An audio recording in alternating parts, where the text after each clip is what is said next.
je, ni lini serikali itaondoa vigezo hivi ili kuweza kuweka usawa kwa shule hizi za sekta binafsi? Kwani tunafahamu kabisa kwamba wanafunzi hawa wanaosoma sekta binafsi wanasaidiwa na wazazi ambao wanajikwamua kwenye kipato cha chini, yani wanajinyima, na pia wanasaidiwa na marafiki, ndugu, jamaa na watu mbalimbali kutoa misaada hii.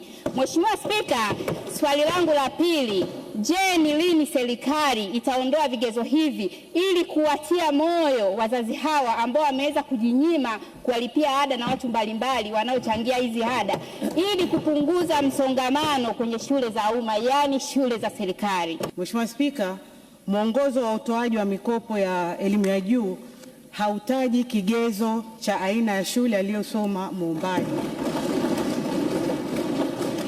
iwe ya serikali ama iwe ya binafsi.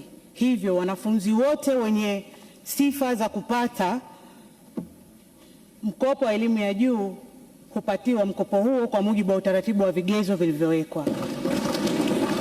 Swali lake la pili, Mheshimiwa Spika, ni kwamba sheria ya Bodi ya Mkopo ya Elimu ya Juu sura 178 imeweka vigezo mahsusi ambavyo mwanafunzi mlengwa hutakiwa awe navyo.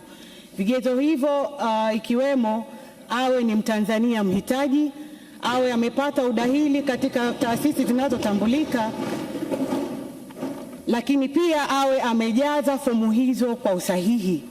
Mheshimiwa Spika, kama nilivyokwisha kueleza kwenye swali langu la msingi na swali langu la nyongeza kwamba hakuna kigezo kinachowapunguzia fursa wanafunzi wa shule binafsi kupata mikopo.